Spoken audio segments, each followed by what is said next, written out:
بسم الله الرحمن الرحيم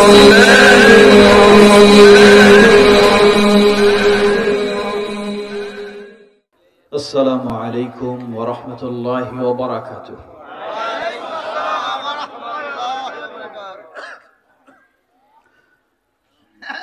কেমন আছেন আপনারা? আলহামদুলিল্লাহ।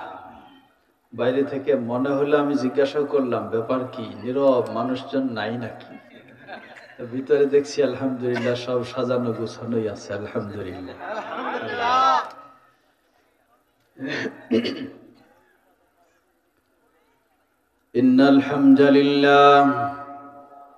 ইন্নাল হামদালিল্লাহ নাহমাদুহু ওয়া নাস্তাঈনুহু ওয়া নাস্তাগফির ونعوذ بالله من شرور أنفسنا ومن سيئات أعمالنا ومن يهده الله فلا مضل له ومن يضلل فلا هادي له وأشهد أن لا إله إلا الله وحده لا شريك له وأشهد أن محمدًا عبده ورسوله يا أيها الذين آمنوا اتقوا الله حق تقاته ولا تموتن إلا وأنتم مسلمون يا أيها الناس اتقوا ربكم الذي خلقكم من نفس واحدة وخلق منها زوجها وبث منهما رجالا كثيرا ونساء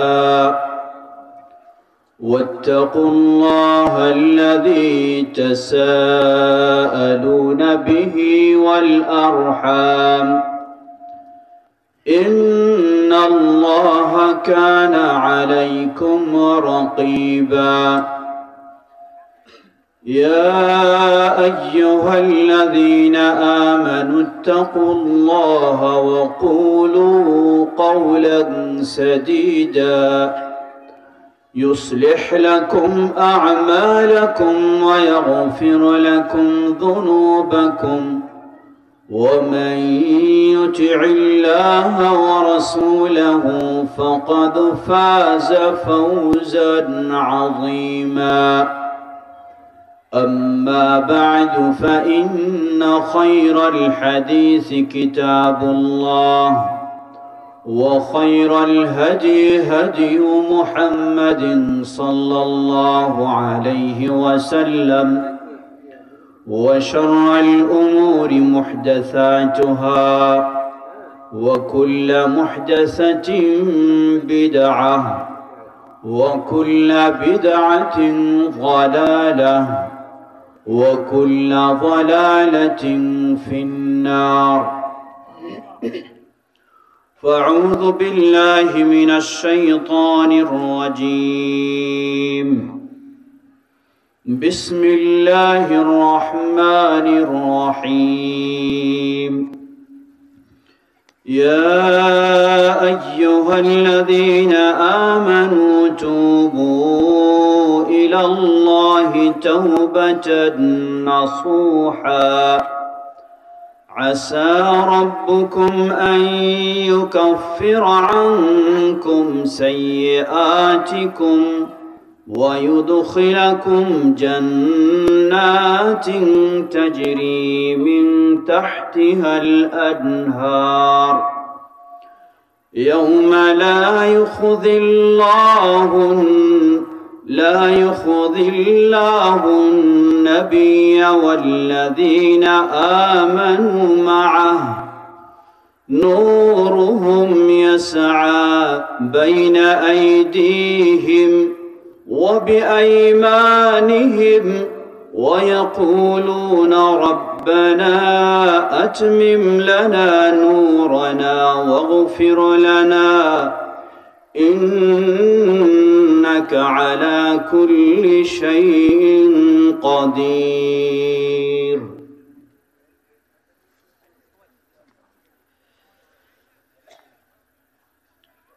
ঐতিহ্যবাহী শরীফবাগ ইসলামিয়া কামিল মাদ্রাসা কর্তৃক আয়োজিত ৭৫তম বার্ষিক ওয়াজ মাহফিলের সম্মানিত সুযোগ্য সভাপতি, বিশিষ্ট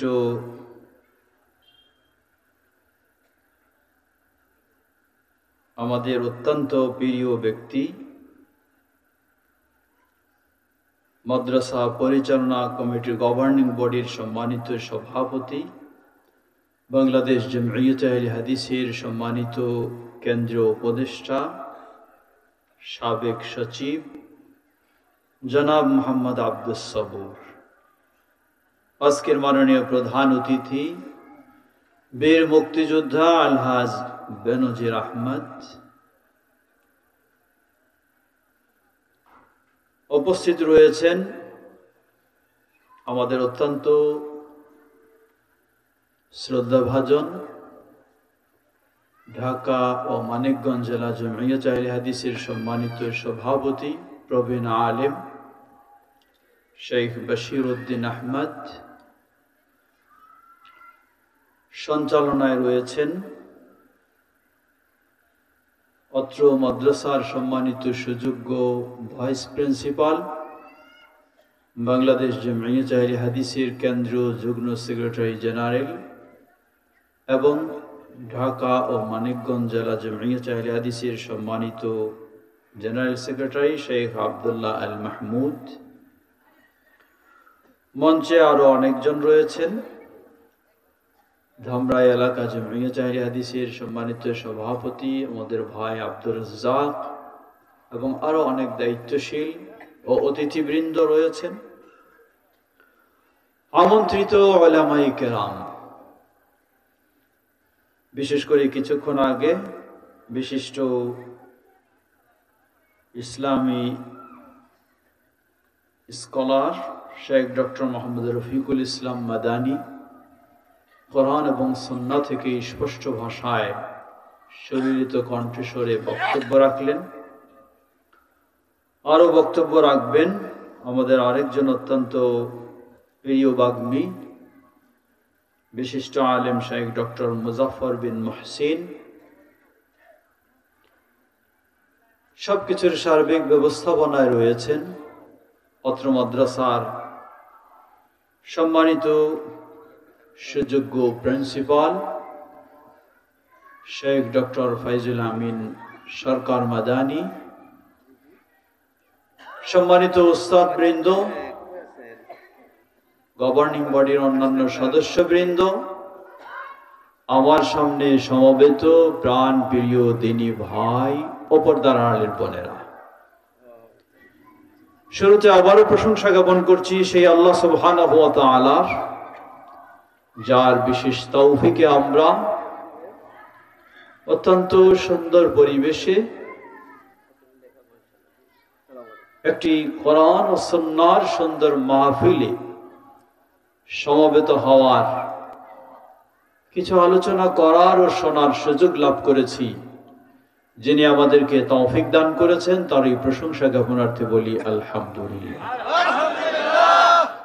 সকল প্রশংসা কার? আবার জোরে বলি আলহামদুলিল্লাহ। অতঃপর অসংখ্য সালাত ও সালাম পেশ করছি প্রিয় রাসূল মুহাম্মদ সাল্লাল্লাহু আলাইহি ওয়াসাল্লাম, যার আসহাবে কিরাম আহলে বাইত শেষ দিবস পর্যন্ত তার প্রতিটি একনিষ্ঠ অনুসারীদের উপর। শরীফবাগ আমাদের অত্যন্ত একটি প্রিয় এলাকা।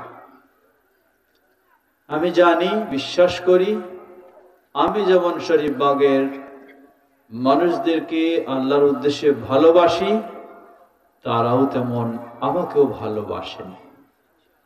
এবং আল্লাহর কাছে আমরা আশা করি আমরা সবাই একে অপরকে কার উদ্দেশ্যে ভালোবাসি?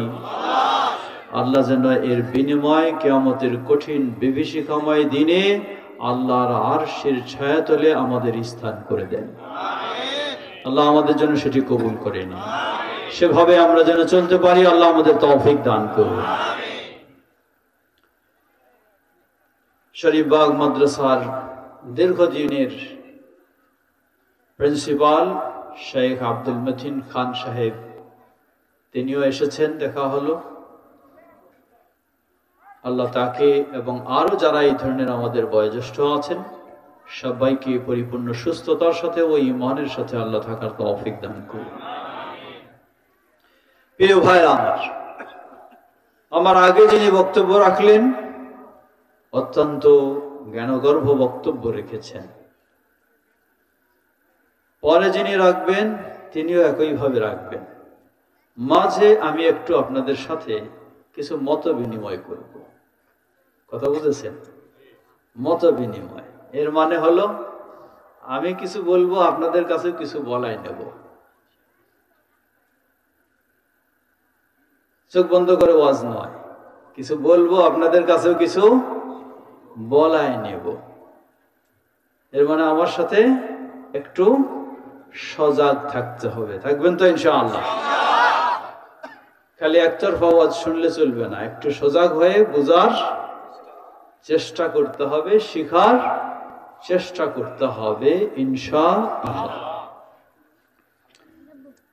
যিনি আগে বক্তব্য রাখলেন শেখ ডক্টর মোহাম্মদ রফিকুল ইসলাম মাদানী সাহেব, সর্বশেষের দিকে তিনি একটি বিষয় দিয়ে শেষ করেছেন।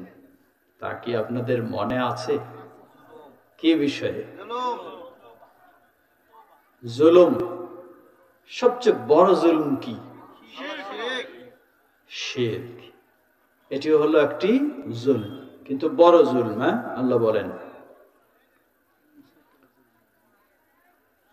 وَإِذْ قَالَ لُقْمَانُ لِابْنِهِ وَهُوَ يَعِظُهُ يَا بُنَيَّ لَا تُشْرِكْ بِاللَّهِ إِنَّ الشِّرْكَ لَظُلْمٌ عَظِيمٌ।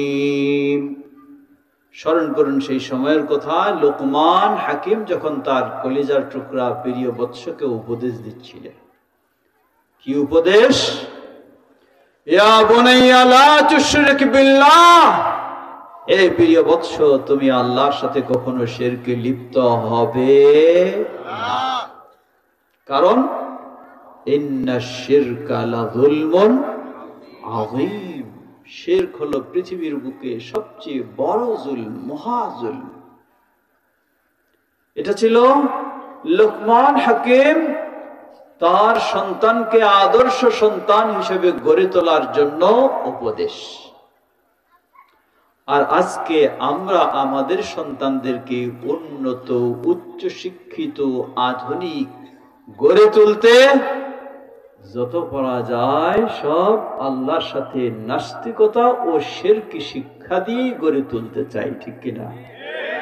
তা কি কোনোদিন সম্ভব? কিয়ামত পর্যন্ত সম্ভব হবে না। এটা বাঁকা পথ। এই বাঁকা পথে চললে মানুষ যতই সোজা হোক সে বাঁকা হবেই, কোনোদিন সোজা হবে না। সোজা করতে হলে সোজা পথে চলতে হবে। সেই সোজা পথেই হলো তাওহীদের পথ, সোজা পথেই হলো ঈমানের পথ, সোজা পথেই হলো ইসলামের পথ। সুতরাং আমরা যেন আমাদের নতুন প্রজন্মকে সেই সোজা পথেই গড়ে তুলতে পারি, সেই চেষ্টাই আমাদের সকলকে রাখতে হবে। আল্লাহ আমাদের সে তৌফিক দান করুন।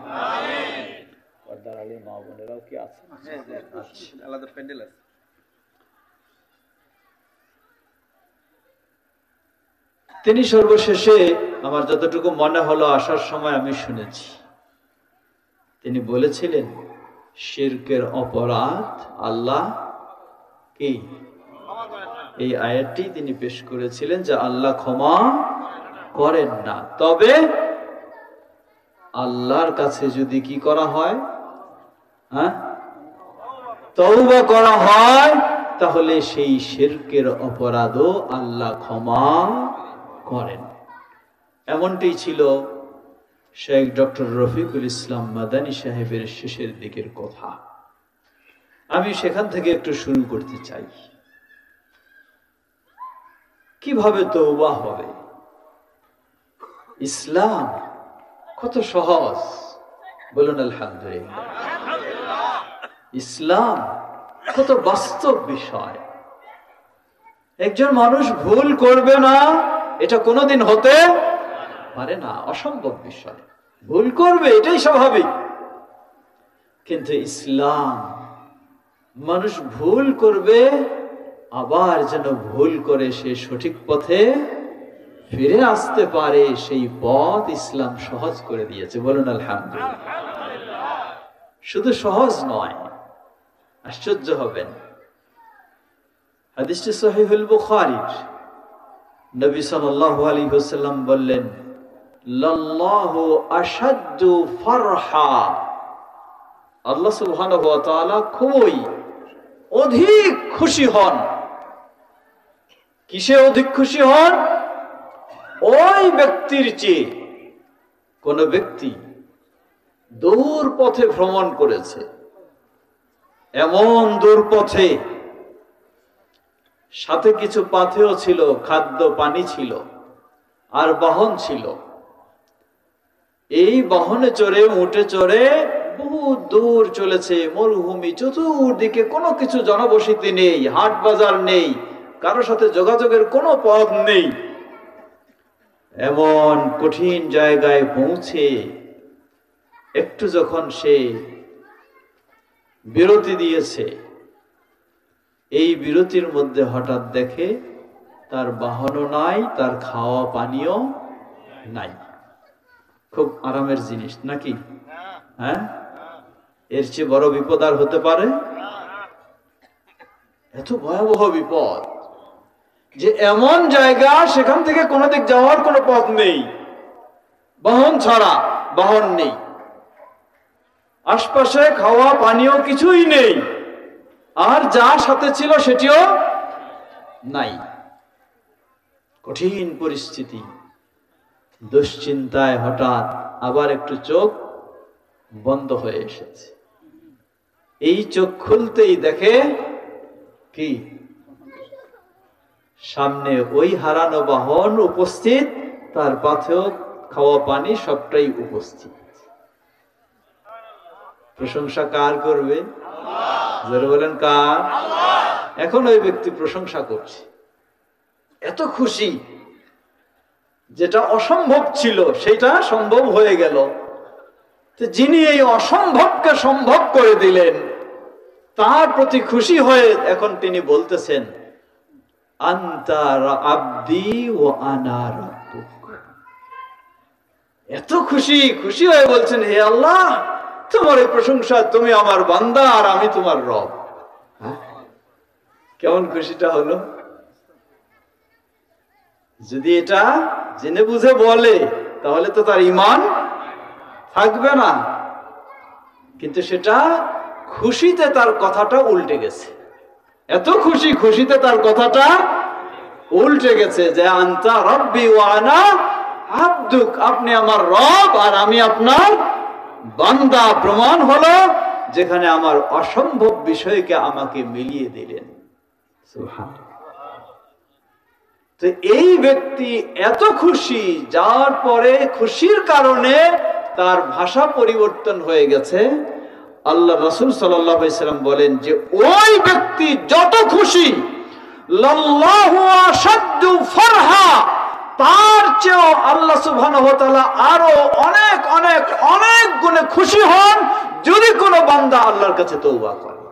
সুবহানাল্লাহ, সুবহানাল্লাহ, আল্লাহু আকবার, আল্লাহু আকবার। মানুষ অনেক সময় অস্থির হয়ে যায়, মানুষ অনেক সময় অস্থির হয়ে যায় যে আল্লাহ আমারে ক্ষমা করে না, আল্লাহ আমারে ক্ষমা করে না।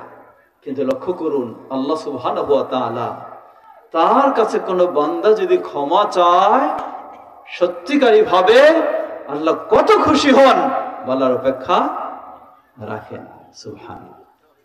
শুধু এটা নয়, বরং আল্লাহ সুবহানাহু ওয়া তাআলা আরো সতর্কবাণী উচ্চারণ করলেন, যদি তোমরা আমার কাছে ক্ষমা না চাও, আমি তোমাদেরকে শেষ করে দিয়ে এমন এক জাতিকে নিয়ে আসব যারা অপরাধ করবে, আবার আমার কাছে ক্ষমা চাইবে, আর আমি তাদেরকে ক্ষমা করে দেব। সুবহানাল্লাহ। এর মানে একদিকে আল্লাহর কাছে ক্ষমা চাইলে আল্লাহ যেমন খুশি হন, অপরদিকে আল্লাহর কাছে অপরাধ করে ক্ষমা না চাইলে তত বেজার হন। তাই আল্লাহ বলছেন, যদি তোমরা আমার কাছে ক্ষমা না চাও, তাহলে তোমাদের শেষ করে দিয়ে আরেক প্রজন্মকে নিয়ে আসবো যারা আমার কাছে অপরাধ করে আমার কাছে ক্ষমা চাইবে, আর আমি তাদেরকে ক্ষমা করে দেব।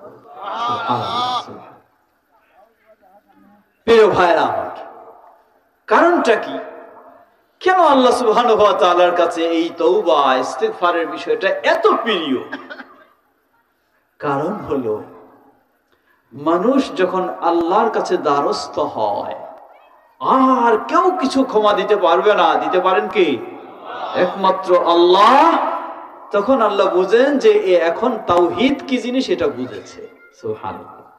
তাওহীদ, একত্ববাদ কি এটা বুঝেছে। কিন্তু আফসোস, আমরা কি করি? আমরা তাওহীদ না বুঝে ক্ষমার জন্য আল্লাহর কাছে তো যাই ঠিকই, কিন্তু ভায়া হয়ে যায়। কিভাবে যাই? ভায়া হয়ে যায়। কি ভায়া? যা আল্লাহর কাছে সরাসরি আমার আবেদন পেশ করার যোগ্যতা নাই। এজন্য কি করতে হবে? হ্যাঁ, এজন্য একজন উকিল ধরতে হবে। যুক্তি তাদের কি? দুনিয়ার কোন আদালতে যদি আপনি যান, হাকিমের কাছে যদি আপনার কোন বিষয় উপস্থাপন করতে চান, সরাসরি কি আপনি উপস্থাপন করতে পারবেন? তাহলে কি লাগবে? একজন উকিল ধরতে হবে। তাহলে আল্লাহ কি আহকামুল হাকিমিনের না? আল্লাহ আহকামুল হাকিমিন না?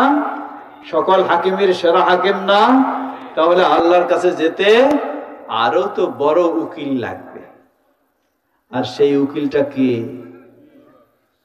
সেই উকিল হলো এই ভণ্ড পীর সাহেব, যার নিজেরাই আল্লাহর কাছে যাওয়ার যোগ্যতা নাই, কোনোদিন পৌঁছতে পারবে না ইনশাআল্লাহ। বলেন কেন পারবে না? কারণ সে শিরকের ব্যবসা খুলে দিয়েছে। নিজে আল্লাহর সাথে শরীক করে, মানুষকে আল্লাহর সাথে শরীক করায়। তাহলে এমন ব্যক্তি আল্লাহর কাছে সবচেয়ে ঘৃণিত। সুতরাং তার মতো ব্যক্তি আল্লাহর কাছে কারো কোনো বাণী, কারো কোনো আবেদন নিবেদন পৌঁছানোর যোগ্যতা কোনোদিন রাখে না। আরেক সাহেব তো আরেকটু আকবারেই বলে দিয়েছে। কি বলছে? আরো সহজ করে দিয়েছে। খালি মুরিদ হবেন, কিয়ামতের দিন স্টিমারে উঠাইয়া ফুল সেরাত পার করে জাহান্নামে নিয়ে চলে যাবে। ঠিক না? কারণ জান্নাত তো কারো তাদের বাবার সম্পদ না যে জান্নাতে নিয়ে যাবে। অতএব তাদের জাহান্নামে নেওয়া ছাড়া আর কোনো উপায় নাই। প্রিয় ভাই আমার, লক্ষ্য করুন, পৃথিবীর বুকে সর্বশ্রেষ্ঠ ইমাম নবী মুহাম্মদ সাল্লাল্লাহু আলাইহি ওয়াসাল্লাম, তিনি যখন উপস্থিত, আল্লাহ সুবহানাহু ওয়া তাআলা তাকে নির্দেশ দিলেন, ফাইদা সাআলাকা ইবাদি আন্নী ফাইন্নী করিব উজিবু দাওয়াতাদ দাঈ। হে নবী, তোমার উম্মতকে জানিয়ে দাও, তুমি এখন জীবিত রয়েছো। এই অবস্থাও যদি তোমার কাছে কেউ আসে আমার বিষয়ে কিছু বলতে, আমার কাছে পথ চাইতে, তুমি তাদেরকে জানিয়ে দাও, ফাইন্নী করিব, আমি আমার বান্দার খুব নিকটেই রয়েছি। সুবহানাল্লাহ। উজিবু দাওয়াতাদ দাঈ ইযা দাআন, যখনই কোন দোয়াকারী আমাকে ডাকে, আমি তার ডাকে সাড়া দেই। তোমার নবীকেও মাধ্যম হয়ে আমার কাছে আসতে হবে না। সুবহানাল্লাহ। সর্বশ্রেষ্ঠ ইমাম সাইয়্যিদুল মুরসালিন, তাকেও যদি আল্লাহর কাছে দোয়া করার জন্য কোনো মানুষকে মাধ্যম বানাতে না হয়, তাহলে পৃথিবীর বুকে কোনো পীর বুজুর্গকে মাধ্যম বানানোর প্রয়োজন রয়েছে? এজন্য শিরক বিস্তারের একটি বড় ভয়াবহ দিক হলো এই তথাকথিত পীরতন্ত্র, এই পীর মুরিদি। এটি হলো জীবিত অবস্থাতেও তারা শিরক করায় মানুষকে, মৃত্যুর পরেও তারা শিরক করায় মানুষকে। তাহলে জীবিত অবস্থায় পীর সাহেবের কাছে গিয়ে ধর্ণা দিতে হয়, আর মৃত্যুর পরে কি পীরের মাজারে গিয়ে ধর্ণা দিতে হয়। এটি সম্পূর্ণ মানুষকে এই ভয়াবহ শিরকে লিপ্ত করার একটি বড় ধরনের মাধ্যম। সুতরাং শিরক থেকে বাঁচতে চাইলে বাঁচতে হবে আগে যেই মাধ্যমগুলি আমাকে শিরকে জড়িয়ে দেয়, পৌঁছে দেয়, ওই মাধ্যমগুলি থেকে বাঁচতে হবে। তথাকথিত এই পীর প্রথা ইসলামে কোনো কিছু নেই। প্রিয় ভাই আমার, অন্যদিকে যাচ্ছি, সেদিকে যাই না, আবার ফিরে আসি। বলছিলাম আল্লাহ সুবহানাহু ওয়া তাআলার কাছে প্রিয়, কত পছন্দনীয় হলো কি ক্ষমা চাওয়া। শুধু পছন্দনীয় নয়, আপনি একটা অপরাধ করলেন, এই অপরাধের জন্য আল্লাহর কাছে ক্ষমা চাইবেন, এটা তো আপনারই কাজ। আপনি চাইবেন আপনার কল্যাণের জন্য, কিন্তু যখন আপনি এই ক্ষমাটা চাইবেন, আল্লাহ সুবহানাহু ওয়া তাআলা আরো আপনাকে ক্ষমা তো দেবেন, উপরন্তু আরো বোনাস দেবেন। কি একটু লক্ষ্য করুন, আল্লাহ সূরা তাহরীম 8 নম্বর আয়াতে বলেন, ইয়া আইয়ুহাল্লাযীনা আমানু তুবু ইলাল্লাহি তাওবাতান নাসুহা তুবু ইলাল্লাহি তাওবাতান নাসুহা আসা রাব্বুকুম أن يكفر عنكم سيئاتكم ويدخلكم جنات تجري من تحتها الأنهار। আল্লাহ সুবহানাহু ওয়া তাআলা বললেন, ইয়া আইয়ুহাল্লাযীনা আমানু, ওহে যারা ঈমান এনেছো। অনেকে বলে থাকে এই ঈমানদার মানুষ আবার ভুল কাজ করলো, গুনাহের কাজ করলো, বলে না অনেক সময়? বলে। বরং ঈমানদারই গুনাহের কাজ করবে, কারণ তার পিছনেই তো ইবলিস বেশি। ইবলিস বেশি কার পিছনে? যে জীবনে একদিন সালাত আদায় করে না, তার পিছনে ইবলিসের প্রয়োজন আছে? সে তো ইবলিস হয়ে গেছে, সে তো ইবলিস হয়ে গেছে, তার পিছনে ইবলিস লাগার কোনো প্রয়োজন নাই। যে 5 ওয়াক্ত সালাত আদায় করে, তার পিছনে ইবলিস লাগবে যেন তাকে বেনামাজি বানানো যায়। যে সুদ খায়, তার পিছনে ইবলিসের দরকার নেই, ও তো ইবলিস তো তারা লাগাই দিয়েছে কাজে। আর যে সুদ থেকে মুক্ত, তার পিছনে ইবলিস দৌড়াবে। অনেক সময় বলে কে আলেম ওলামা মানুষ, এই লোকটাও এই কাজ করলো। হ্যাঁ, এই আলেম ওলামার পিছনেই ইবলিস লাগবে, কারণ সে তো ভালো পথে আছে, সে তো ইমানের পথে আছে। আর যে ইমানের পথে নাই, তার পিছনে ইবলিসের প্রয়োজন নাই, অটোমেটিক সে ইবলিসের দলেই আছে, ঠিক না? তাই আল্লাহ বললেন, ইয়া আইয়ুহাল্লাযীনা আমানু, ওহে যারা ঈমান এনেছো, তুবু ইলাল্লাহি তাওবাতান নাসুহা, তোমরা আল্লাহর কাছে সত্যিকারী তওবা করো। তাওবাতুন নাসুহার একটা কাহিনী আছে না? শুনেছেন কাহিনী? কি ওই যে রাজার কি জানি এত এই ছিল সেই ছিল, হ্যাঁ, মানুষ বানাও ঠিকই, কথা কত রকমের সমাজে বলে। তাওবাতুন নাসুহা অর্থ কি, সেদিক যাব, আমি একটু ব্যাখ্যা দেব। আল্লাহ বলছেন, কেউ যদি তাওবাতুন নাসুহা করে, সত্যিকার তওবা করে, সত্যিকার তওবা, তাহলে কি?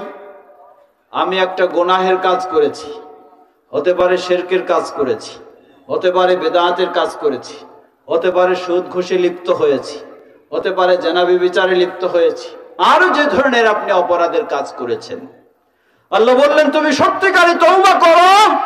যদি সত্যিকারী তওবা করো, তাহলে যেই অপরাধের জন্য তুমি তওবা করছো, আসা রাব্বুকুম আইয়ুকাফিরা আনকুম সাইয়্যাতিকুম, অতি শিগগির আল্লাহ সুবহানাহু ওয়া তাআলা তোমাদের সেই অপরাধগুলিকে ক্ষমা করে দিবেন। বলুন সুবহানাল্লাহ। এটা হলো যেটার জন্য আমি তওবা করলাম। আবার বোনাস কি? দেখুন কি বোনাস, ক্ষমা তো পাবো, এরপরে বোনাস হলো ويدخلكم جنات تجري من تحتها الأنهار, তোমাদেরকে ক্ষমা করে দিবেন সব অপরাধগুলি এবং তোমাদেরকে একাধিক জান্নাতে তোমাদের স্থান নিশ্চিত করে দেবেন। সুবহানাল্লাহ, সুবহানাল্লাহ, আল্লাহু আকবার। কি বিশাল বনাত! আপনি তওবা করছেন, আল্লাহর কাছে জান্নাত চান নাই, কিন্তু আল্লাহ সুবহানাহু ওয়া তাআলা আপনার অপরাধের জন্য সত্যিকারী ভাবে যদি আপনি তওবা করেন, আল্লাহ আপনার অপরাধকেও ক্ষমা করে দেবেন। বোনাস হিসাবে আল্লাহ আপনাকে একাধিক, একটি নয় একাধিক জান্নাত আপনার জন্য নিশ্চিত করে দেবেন। সুবহানাল্লাহ, সুবহানাল্লাহ, আল্লাহু আকবার। এর চেয়ে আর উত্তম জিনিস কি হতে পারে? আপনাকে জান্নাতের চিন্তা করতে হবে না, খালি চিন্তা করতে হবে আপনাকে সত্যিকারী ভাবে তওবা করার। পর্দার আড়ালের মা বোনেরাও রয়েছেন, বিষয়টি একটু বোঝার চেষ্টা করবেন। সত্যিকারী তওবা কাকে বলে, কিভাবে হতে পারে? মনে রাখবেন, সত্যিকারী তওবা তাওবাতুন নাসুহা, এজন্য 5টি শর্ত রয়েছে। কয়টি শর্ত? খেয়াল রাখবেন, আগে বলছি আমি, কি ওয়াজ না মত বিনিময়। কয়টি শর্ত? এই শর্তগুলি মনে রাখবেন, না হলে এই শর্ত ছাড়া তওবা করার জন্য দৌড়াইতেছে কি, হুজুর আমি অনেক অপরাধ করেছি, আমার একটু তওবা করাই দেন। হ্যাঁ, যায় না পীর সাহেবের কাছে, ইমাম সাহেবের কাছে যে একটু তওবা করাই দেন? না, কারো কাছে আপনাকে তওবার জন্য যেতে হবে না, আপনি আপনার বাড়িতে বসেই তওবা করবেন। কিন্তু তওবা হতে হবে তাওবাতুন নাসুহা, তাহলে আপনার ঘরে বসে আপনি তওবা করবেন, আল্লাহ সুবহানাহু ওয়া তাআলা সেই তওবা কবুল করবেন, আপনার গুনাহগুলিকে ক্ষমা করে দেবেন এবং আল্লাহ এর বিনিময়ে আরো আপনাকে একাধিক জান্নাতে স্থান নিশ্চিত করে দেবেন। কারো কাছে তওবার জন্য যেতে হবে না। এই পীর মুরিদিরও এখানে একটা পথ হলো কি, দুনিয়ার গুনাহ করবেন, অসুবিধা নাই, পীর বাবার কাছে গিয়ে কিছু বকশিশ দিবেন, বাস, আর একটু তওবা ইস্তেগফার করে দোয়া পড়ে আসবেন, আপনি কি হয়ে গেলেন? হ্যাঁ, আপনি জাহান্নামের জন্য নিশ্চিত হয়ে গেলেন, ঠিক না? যদি সালাত না হলেও চলে, সিয়াম না হলেও চলে, হালাল হারাম পার্থক্য না হলেও চলে, পীর সাহেবের কাছে গিয়ে খালি একটু বকশিশ দিলেই আর পীর সাহেবের দোয়া নিলেই চলে, তাহলে কোনো সন্দেহ নাই আপনার সালাত না হলেও যদি চলে, আপনার হালাল হারাম পার্থক্য না করলেও যদি চলে, তাহলে আপনি পীর সাহেবের কাছে গিয়ে নিশ্চিত হয়ে গেলেন আপনি জাহান্নামের পথ আপনার জন্য সুগম, জান্নাতের পথ নয়। জান্নাতের পথ সুগম করে নিতে হলে আপনাকে হালাল হারামের পার্থক্য করে চলতে হবে, আপনাকে তাওহীদ ও শিরক পার্থক্য করে চলতে হবে, সুন্নাহ ও বিদআহ পার্থক্য করে চলতে হবে। আসুন, তাওবাতুন নাসুহা, এই সত্যিকারী তওবার জন্য আমরা বলেছি কয়টি শর্ত? 5টি। প্রথম শর্ত হলো আল ইকলা' আনিয যামবি, যেই অপরাধে লিপ্ত ছিলাম সেই অপরাধ থেকে আমাকে টোটাল সম্পূর্ণ বের হয়ে আসতে হবে। এর মানে কি? বেনামাজি ছিলাম, তওবা করতে চাই, আর বেনামাজি থাকা, যদি বেনামাজি এখনো আছি আর বলি তওবা করি, কিয়ামত পর্যন্ত এই তওবা কবুল হবে না। ধূমপান করতাম, মনে রাখবেন, কি ধূমপান করতাম, জানলাম এটি হারাম কাজ, তওবা করতে চাই, সুযোগ হলে মাঝে মাঝে একটু টান দেব আর তওবা করব, কবুল হবে? কোশ্চেন কালো। আপনাকে টোটাল একেবারে যে অপরাধে লিপ্ত ছিলেন সেটা থেকে একেবারে বের হয়ে আসতে হবে। একজন যুবক আরেকজন কি, হ্যাঁ, যুবতী। এখন তো অনলাইন মানেই হলো কি, অনলাইন ইন্টারনেট মানেই হলো অশ্লীলতার জগৎ। এর মানে ভালো নাই তা বলছি না, ভালো অবশ্যই রয়েছে, কিন্তু ভালোর চেয়ে মন্দটাই বেশি। যুবকেরা তাদের পদস্খলন ঘটছে এই বয়সে এই সব মাধ্যমেই বেশি। আপনি সুযোগ পাবেন, আবার একটু কথা বলবেন, আবার একটু ঘুরবেন, আবার একটু মজা নেবেন, আর বললেন যে আমি তওবা করছি, কশ্চিন কালেও আপনি তওবা ক্ষমা পাবেন না। প্রথম শর্ত হলো যে অপরাধে ছিলেন সেই অপরাধ থেকে সম্পূর্ণ ফিরে আসতে হবে, একেবারে ফিরে আসতে হবে। দ্বিতীয় শর্ত, এই প্রতিজ্ঞা থাকতে হবে ভবিষ্যতে আবারও আপনি ওই অপরাধে লিপ্ত হবেন না। কথা বুঝতেছেন? দ্বিতীয় শর্ত হলো এই প্রতিজ্ঞা থাকতে হবে ভবিষ্যতে আবারও আপনি সেই অপরাধে লিপ্ত হবেন না। এখানে একটা জিনিস মনে রাখবেন, আপনি বেনামাজি ছিলেন, তওবা করলেন, নামাজি হয়ে গেলেন, শর্ত ভবিষ্যতে আর কখনো বেনামাজি হবেন না। ঘুষ নিতেন, তওবা করলেন, ঘুষ নেওয়া থেকে বিরত হয়ে গেলেন, শর্ত আর কোনোদিন ঘুষ নেবেন না। কিন্তু ইবলিসের প্ররোচনায় পড়ে আপনি আবারও সেই কাজ করে ফেলেছেন, তাহলে আপনার তওবা হবে কি না? জবাব, তওবা করার সময় আপনার প্রতিজ্ঞা থাকতে হবে আপনি কখনো আর স্বেচ্ছায় ওই কাজে জড়িত হবেন না। এরপরে আবারও যদি কখনো শয়তানের প্ররোচনায় আপনি জড়িয়ে যান, তাহলে আপনি আবারও তওবা করবেন। তাহলে জিনিস দুইটা পার্থক্য, একটা হলো যদি কখনো সুযোগ পাই আবারও মজা নেব, এই চিন্তা যদি আপনার থাকে তাহলে তওবা কবুল হবে না, তওবা কবুল হবে না। এই যদি মনে মনে চিন্তা থাকে যে না আরেকবার যদি একটু সুযোগ পাই তাহলে কি ওইবার একটু সুযোগের সদ্ব্যবহার করব, তাহলে কখনো তওবা কবুল হবে না। একেবারে আপনাকে এই প্রতিজ্ঞা থাকতে হবে আর আমি কখনো করব না। কিন্তু এরপরেও যদি আবারও আপনি একবার নয় শতবারও যদি আবার শয়তানের প্ররোচনায় আপনার ইচ্ছা ছাড়াই লিপ্ত হয়ে যান, ইনশাআল্লাহ শতবার তওবা করলেও আল্লাহ কবুল করবেন ইনশাআল্লাহ। সুবহানাল্লাহ, শতবার করলে হবে। কিন্তু সববারই আপনার ভিতরের খবর কে জানেন? আল্লাহ জানেন। এটা মনে রাখতে হবে, ইন্নামাল আ'মালু বিন্নিয়াত। মনে মনে যদি এই নিয়ত থাকে যে সুযোগ পাইলে আরেকবার নিব, তাহলে তওবা যতবার করেন কবুল হবে না। আর মনে যদি এই নিয়ত থাকে কোনদিন আর আমি সেটাতে লিপ্ত হব না, তাহলে ইনশাআল্লাহ শতবারও যদি আরো লিপ্ত হয়ে যান, আবার তওবা করেন, আল্লাহ সুবহানাহু ওয়া তাআলা সেটা কবুল করবেন ইনশাআল্লাহ। দুই শর্ত। তৃতীয় শর্ত, আন-নাদামা। এই কাজটি আল্লাহর কাছে ঘৃণিত কাজ, নিষিদ্ধ কাজ। আপনি সেই কাজে লিপ্ত হয়ে গেছেন, এজন্য অনুতপ্ত হতে হবে, অনুশোচনা করতে হবে। কার কাছে? আল্লাহর কাছে। আল্লাহর কাছে আপনি অনুতপ্ত হবেন, অনুশোচনা করবেন যে হে আল্লাহ, আমার জন্য কখনো উচিত হয়নি এই কাজ করা, কিন্তু আমি শয়তানের প্ররোচনায় করে ফেলেছি, আমাকে ক্ষমা করো। আল্লাহর কাছে আপনি অনুতপ্ত হবেন। তৃতীয় শর্ত। চতুর্থ শর্ত হলো সবটাই হবে একমাত্র কাকে খুশি করার জন্য?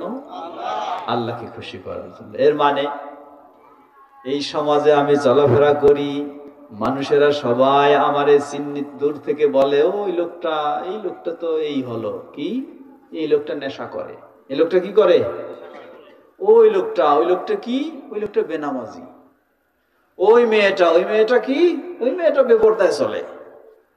সুতরাং আমি আজ থেকে কি করলাম, এই কাজটা বাদ দিলাম, আর করব না। কেন? যাতে মানুষের আমাকে আর বেনামাজি না বলে। কথা খেয়াল করবেন, যাতে মানুষেরা আমাকে আর সুদখোর না বলে, যাতে মানুষেরা আমাকে আর বেপরদা অশ্লীল মহিলা এটা না বলে। এই নিয়তে যদি আপনি তওবা করেন, তাহলে এটাও হয়ে যাবে এক প্রকার কি, হ্যাঁ জোরে বলেন, কি হবে? এটাও হয়ে যাবে তওবা কবুল তো দূরের কথা, বরং এটাও আরো ভয়ঙ্কর এক অপরাধ, শিরকি কাজ হয়। তওবা কবুল দূরের কথা। তাহলে সবটার পিছনে আপনার নিয়ত থাকতে হবে একমাত্র কি? দেখুন, আসলে এই শিরকের বিষয়টি অত্যন্ত ভয়ঙ্কর বিষয়।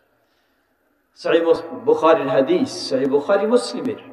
আল্লাহ রাসূল সাল্লাল্লাহু আলাইহি ওয়াসাল্লাম বলেন, আউয়ালু মান ইউসআর ফিন-নার সালাস, সর্বপ্রথমে জাহান্নামের আগুন যাদেরকে দিয়ে জ্বালানো হবে কয় শ্রেণী?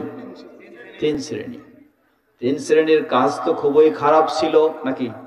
হ্যাঁ, কাজ কোনো খারাপ ছিল না। প্রথম ব্যক্তি আলিমুন আও কারিউল কোরআন, অথবা কোরআনের পাঠক।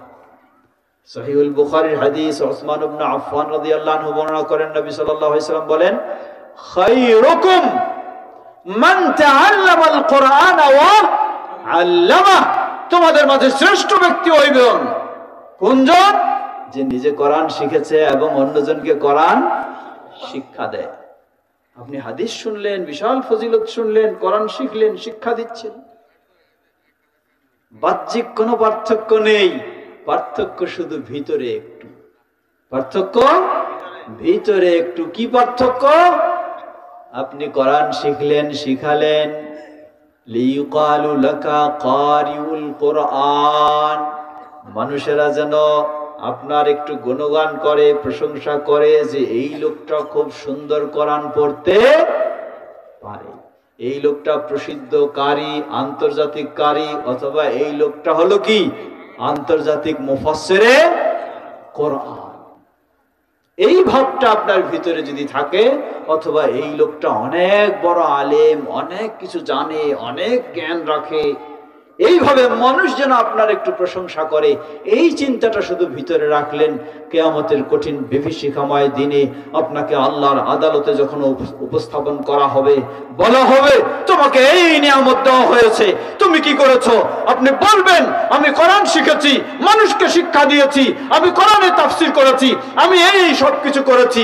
আল্লাহর পক্ষ থেকে বলা হবে কাযাবতা, না কখনো নয়, তুমি যা করেছো সব কিছু তুমি নিজের প্রশংসা পাওয়ার জন্য করেছো, সবকিছু তুমি নিজের গুণগান পাওয়ার জন্য করেছো, তুমি কখনো আমি আল্লাহর জন্য করো।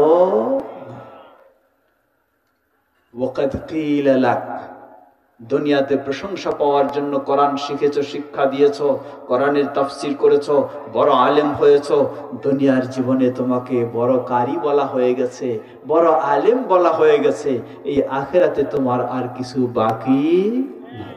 ফায়ুমার ওয়া ইউসহাব আলা ওয়াজহিহি ইলান নার, আল্লাহর পক্ষ থেকে ফেরেশতাদেরকে নির্দেশ দেওয়া হবে, নাকের চেহারার উপরে টেনে হিঁচড়ে তাকে জাহান্নামে নিক্ষেপ করা হবে। আল্লাহ, একটু ভাববেন কয়েকটা বিষয়। প্রথম, সহিহ হাদিসের ফজিলত অনুযায়ী সে ভালো কাজই করেছে। দ্বিতীয়, যেই কাজ করেছে সে জান্নাত পাওয়ার জন্যই করেছে। তৃতীয়, বাহ্যিকভাবে কোনো সমস্যা দেখা যায় না। চতুর্থ, শুধু ভিতরের পরিবর্তন একটু, তা হলো উদ্দেশ্যগত সন্তুষ্টি অর্জন, আল্লাহর না হয়ে হয়েছে মানুষের। পঞ্চম, এই কাজ ইবাদত নয়, সেটি শিরকে পরিণত হয়েছে। ষষ্ঠ, এই কাজের ভয়াবহ পরিণতি হলো তাকে এই কাজটাই, এই ভালো ইবাদতটাই তাকে কোন দিকে নিয়ে গেছে?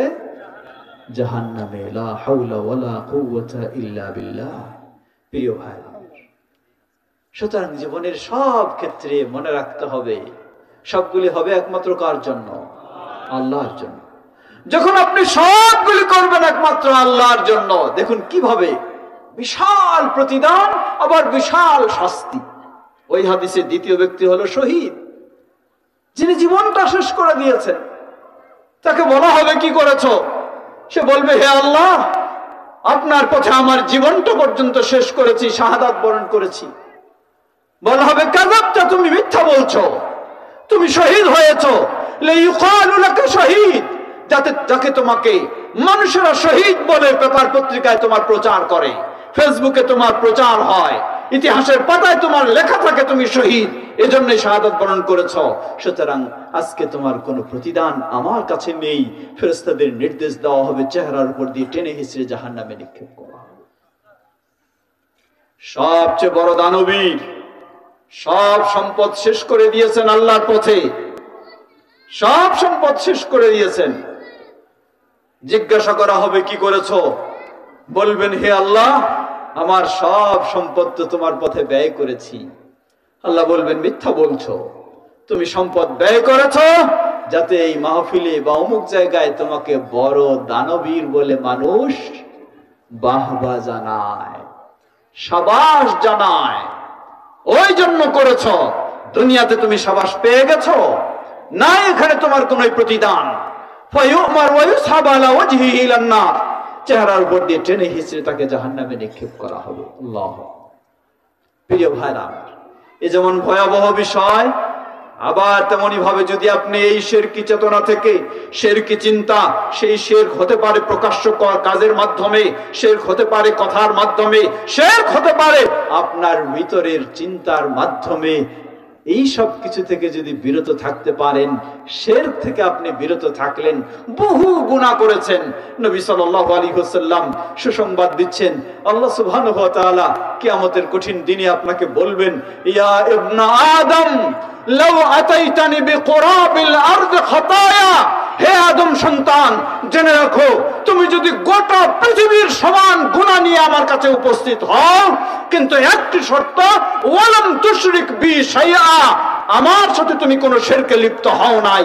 এই শিরক ছাড়া গোটা পৃথিবীর সমান তোমার গুনাহ হয়েছে, সেগুলি নিয়ে যদি তুমি আমার কাছে উপস্থিত হও, লা আতাইতুকা বিকুরাবিহা মাগফিরা, তাহলে আমিও তোমাকে শিরক মুক্ত থাকার কারণে গোটা পৃথিবীর সমান তোমাকে ক্ষমা দান করব। সুবহানাল্লাহ, সুবহানাল্লাহ, আল্লাহু আকবার। যেমনই ভাবে ভয়াবহ, তেমনি ভাবে তার বিশাল প্রতিদান। যদি আমরা থাকতে চাই, মনে রাখবেন, অনেক সময় বলে এই আহলে হাদিসরা আর কি পেয়েছে, এদের কথা খালি শিরক আর বেদাত, শিরক আর বেদাত। হ্যাঁ, আছে না অনেকে বলে এদের দিন কায়েমের কোনো কথা নাই, এই নাই সেই নাই, এদের কথা খালি এই শিরক আর বেদাত, শিরক আর বেদাত নিয়ে কথা বলে। জীবনের সবচেয়ে গুরুত্বপূর্ণ বিষয় হলো তাওহীদ। মাশাআল্লাহ, আমাদের শেখ চলে আসছেন। সবচেয়ে গুরুত্বপূর্ণ বিষয় হলো তাওহীদ, আর সবচেয়ে ভয়ঙ্কর বিষয় হলো কি? সবচেয়ে ভয়ঙ্কর বিষয় কি? শিরক। এজন্য আহলুল হাদিসেরা, আচ্ছা, এজন্য আহলুল হাদিসেরা তারা সব সময় সবচেয়ে ভয়ঙ্কর বিষয় যেটি, এটা থেকে সতর্ক করে, এবং সবচেয়ে গুরুত্বপূর্ণ বিষয় যেটি, সেটার ক্ষেত্রে সব সময় উদ্বুদ্ধ করে। মূলত এটাই ছিল সব নবী রাসূলের মূল বিষয়। আল্লাহ সুবহানাহু ওয়া তাআলা সূরা নাহল 36 নম্বর আয়াতে বলেন, وَلَقَدْ بَعَثْنَا فِي كُلِّ أُمَّةٍ رَسُولًا أَنِ اعْبُدُوا اللَّهَ وَاجْتَنِبُوا الطَّاغُوتَ وَلَقَدْ بَعَثْنَا فِي كُلِّ أُمَّةٍ رَسُولًا, আমি প্রতিটি জাতির কাছে রাসূল প্রেরণ করেছি। রাসূলের দায়িত্ব কি ছিল?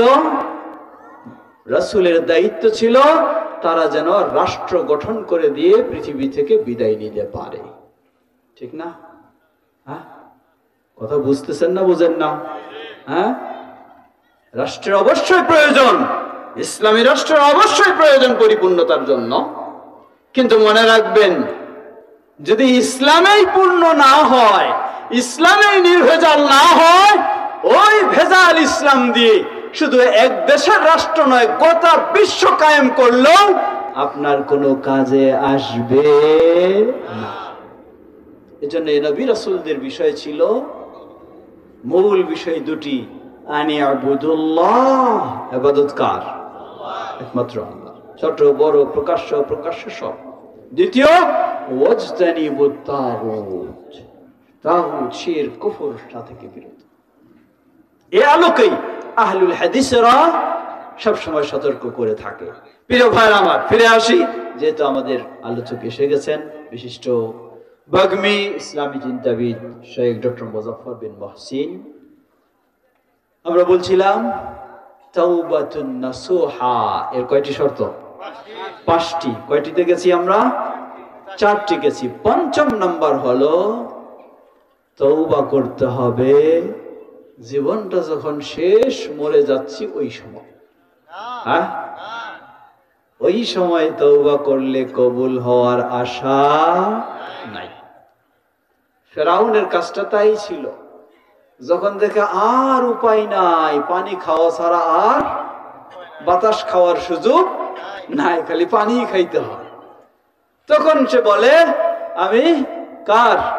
মূসার রবের প্রতি ঈমান, বনি ইসরাইলের রবের প্রতি ঈমান আনলাম। আল্লাহ বলছেন আল আন ওয়াকাদ আসাইতা মিন ক্বাবল, এখন তুমি ঈমান আনছো, এখন তুমি ফিরে আসছো, অথচ পূর্বে সব বিরোধিতা করে চলেছো, কোনো সুযোগ নাই।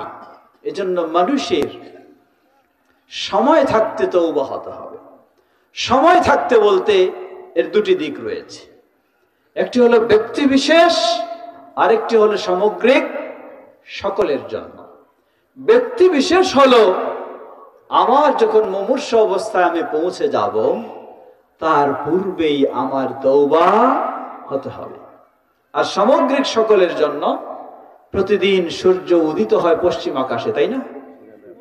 হ্যাঁ, কই চুপচাপ আছেন দেখি। সূর্য উদিত হয় কোন দিক? পূর্ব আকাশে। একদিন দেখা যাবে পূর্ব আকাশে সূর্য নেই, আসতেছে না। আসবে সূর্য কোন আকাশে? পশ্চিম আকাশে। সেদিন কি তওবার দরজা ক্লোজ, আর তওবা করার কোনো সুযোগ নেই। ঈমান আনলেও কোনো কাজে আসবে। এই পাঁচটি শর্ত হলো প্রতিটি মুসলিম, নর নারী, ধনী গরিব, শিক্ষিত অশিক্ষিত সকলের জন্য হলো আল্লাহর ব্যাপারে যদি আল্লাহর অপরাধ, অর্থাৎ হাক্কুল্লাহ, আল্লাহর সাথে সংশ্লিষ্ট অপরাধ সবচেয়ে বড় হলো শিরক, এক্ষেত্রেও যদি হয় তাহলে এই পাঁচটি শর্তের আলোকে তওবা করলে আল্লাহ সুবহানাহু ওয়া তাআলা সুসংবাদ দিলেন, সেই অপরাধ তো আল্লাহ ক্ষমা করবেন, উপরন্তু বোনাস হিসাবে আল্লাহ সুবহানাহু ওয়া তাআলা আপনাকে একটা দুটো নয় একাধিক জান্নাতে আপনার স্থান করে দেবেন ইনশাআল্লাহ। দ্বিতীয় হলো 6 নম্বর শর্ত, এটাকে বলা হয় তাওবাতু কি নাসুহা। 6 নম্বর শর্ত হলো, ষষ্ঠ শর্ত হলো, যদি অপরাধটা হক্কুল ইবাদ, বান্দার হকের ক্ষেত্রে অপরাধটা আমি করে থাকি, আরেকজনের সম্পদ অন্যায়ভাবে হরণ করেছি, তার প্রতি জুলুম করেছি, তাহলে ষষ্ঠ শর্ত হলো ওই ব্যক্তির কাছে তার হক ফিরিয়ে দিতে হবে, তার কাছ থেকে জিনিসটাকে দফা রফা করে নিতে হবে, না হলে আল্লাহর কাছে ওই 5টি শর্ত মেনে চললেও এই অপরাধের ক্ষমা পাওয়া যাবে না। এটি হলো ষষ্ঠ শর্ত। কথা আর দীর্ঘ করব না, শেষ করতে যাই। তাহলে আমরা আমাদের জীবনে কার না রয়েছে অপরাধ হয়েছে, সবারই অপরাধ হয়েছে, হবে, এটাই স্বাভাবিক। কিন্তু পথ আমাদের সামনে দুটি, একটি হলো ইবলিসের পথ, আর একটি হলো কার পথ? হ্যাঁ, ইবলিসের ঝগড়া কার সাথে? হ্যাঁ না, হ্যাঁ, আদম আলাইহিস সালামের পথ। একটি হলো আদম আলাইহিস সালামের পথ, আর একটি হলো কি? ইবলিসের পথ। আদম আলাইহিস সালাম বললেন, রব্বানা যালামনা আনফুসানা ওয়া ইল্লাম তাগফির লানা ওয়া তারহামনা লানাকুনান্না মিনাল খাসিরিন। হে আল্লাহ, অন্যায় করে ফেলেছি, যদি ক্ষমা না করো তাহলে ক্ষমা পাবো না, ক্ষতিগ্রস্ত হব। অন্যায় করেছেন, ত্রুটি করেছেন, সাথে সাথে আল্লাহর কাছে তওবা করে সেই ত্রুটি থেকে মুক্ত হয়েছেন। সহিহ হাদিসে এসেছে, আত-তাইবু মিনাজ যামবি কালা যামবা লাহ, যে ব্যক্তি গুনাহ থেকে, গুনাহে লিপ্ত হওয়ার পরে তওবা করে, সে যেন নিষ্পাপ ব্যক্তির মতো, গুনাহীন ব্যক্তির মতো। বলুন সুবহানাল্লাহ। এ হলো আদম আলাইহিস সালামের পথ। ইবলিসের পথ হলো, একজন মানুষকে বললেন, কি তুমি সালাত শুরু করবে না, এইভাবে চলবা, কি তুমি এই খারাপ কাজে সবসময় জড়িয়ে আছো? বলে, ভাই বলিয়েন না, আমার ভাগ্যেই আছে আমি বেনামাজি। কি বলে? বলে ভাই বলিয়েন না, আমার ভাগ্যে আছে আমি বেনামাজি, তাই আমি বেনামাজি আছি, আমার তো ভাগ্যে নাই নামাজ। লা হাওলা ওয়ালা কুওয়াতা ইল্লা বিল্লাহ। এ হলো কার পথ? ইবলিসের পথ। সে ভাগ্যের দলিল দিয়ে হারামের মধ্যে থাকতে চায়। এই লোকের কাছে কোরআন হাদিস কাজে লাগবে না, এর কাছে কাজে লাগবে কিছু বাস্তব অবস্থা। এখন কোন মাস চলছে? বাংলা, হ্যাঁ বাংলা, হ্যাঁ অগ্রায়ণ। অগ্রায়ণ কি শেষের দিকে বোধে? সবচেয়ে শীত কোন মাসে বেশি? পৌষ। তারপরে কি? মাঘ মাসে বেশি না? মাঘ মাসের শীতে নাকি ফেলে কি কাঁপে? বাঘে কাঁপে। এই লোক যে বলে যে ভাই আমার ভাগ্যে তো বেনামাজি আছে তাই বেনামাজি আছি, আমার ভাগ্যে সুদখোর আছে তাই সুদখোর আছি, সে এটা থেকে মুক্ত হতে চায় না। এই মাঘ মাসের কঠিন শীতে তারে পুকুরে নিয়ে যাবেন, পুকুরে নিয়ে ডুবায় ধরে রাখবেন। বলে ভাই থাকতে পারছি না, বলবে তোমার ভাগ্যেই আছে এই শীতের মধ্যে থাকতে হবে, এখানেই থাকো। মেনে নেবে? হ্যাঁ, বাঁচার জন্য চেষ্টা করবে না? আপনার পা ধরবে, আরো কিছু যাই হোক, হ্যাঁ সব উপায় অবলম্বন করে চেষ্টা করবে বাঁচার জন্য। এ হলে ইবলিসি চিন্তা ছাড়া কিছুই নয়। ওই মাঘ মাসের কঠিন শীতে পানিতে ডুবালে ওখান থেকে বাঁচার জন্য যে যেমন সে চাইবে পথ খুঁজবে, তাকে বলবেন আপনি তুমি যদি এটা থেকে বাঁচার জন্য পথ খুঁজো তাহলে তুমি জাহান্নামী হিসাবে বেনামাজি আছো, তাহলে তোমাকে এখান থেকেও বাঁচার জন্য পথ খুঁজতে হবে। এটাই হলো বিবেকবানের পরিচয়। আল্লাহ আমাদের সঠিকভাবে সেই তওবা করে সঠিক পথে ফিরে আসার তৌফিক দান করুন। বলুন আল্লাহুম্মা আমিন। প্রিয় ভাইরা আমার, কথা শেষ। পরিশেষে আবারও স্মরণ করে দিতে চাই আমাদের ঐতিহ্যবাহী মাদ্রাসা শরীফবাগ ইসলামিয়া সিনিয়র কামিল মাদ্রাসা। এই ঐতিহ্যবাহী মাদ্রাসায় আমাদের একটু হিসাব করতে হবে। এই জায়গায় তো এটি মাদ্রাসা। আমাদের শাহেখ বশির উদ্দিন আহমদ সাহেব, তিনি মনে হয় এই মাদ্রাসারই ছাত্র ছিলেন তো, নাকি ছিলেন আর কি, যাই হোক ছিলেন তো, এলাকার মাদ্রাসা হিসাবে ছিলেন। অতঃপর এখানেই তিনি অধ্যাপনা করে অবসর নিয়েছেন। এখন শেখ বশির উদ্দিন আহমদ সাহেবের মতো শরীফবাগ থেকে কতজন আলেম এই মাদ্রাসায় তৈরি হলো, এলাকার মানুষকে একটু ভাবতে হবে, ঠিক কিনা? খালি মাদ্রাসা নিয়ে অহংকার করলে চলবে না। কয়জন আলেম তৈরি করলেন সেই পরিকল্পনা আপনাকে নিতে হবে। যদি করতে না পারেন, ওই বিভিন্ন জেলার ছাত্র এখানে এসে আলেম তৈরি হয়ে যায়, তাহলে নিশ্চয়ই আপনি মাদ্রাসা বাড়ির কাছে রেখেও ওই যে বলে কি মক্কার মানুষ, হ্যাঁ হজ পায় না, সেই দুর্ভাগ্য পরিণতি আপনার হবে। তাই আমি অনুরোধ জানাবো, আমাদের সমাজকেও সুন্দর করতে চাইলে, সমাজকেও শিরক মুক্ত করতে চাইলে, সমাজকেও বিদআ মুক্ত করতে চাইলে, সমাজকেও ইসলামের আলোকে গড়তে চাইলে আমাদের সন্তানদেরকে, সবাইকে নয় কমপক্ষে প্রতিটি পরিবার থেকে একজন করেও ভালো আলেম তৈরি করতে হবে ইনশাআল্লাহ। তাহলে আমাদের পরিবারও ঠিক থাকবে, সমাজও ঠিক থাকবে, আমাদের সব কিছুই ঠিক থাকবে। আমরা যেন সেই পরিকল্পনা নিতে পারি। আল্লাহ আমাদের সবাইকে সে তৌফিক দান করুন। সর্বশেষ আপনাদের জন্য একটি অত্যন্ত আমাদের সকলের জন্য সুসংবাদের বিষয়। পাশেই বাংলাদেশ জমিয়ত আহলে হাদিসের বিশাল ক্যাম্পাস, কোথায় এটা? বাইপাই।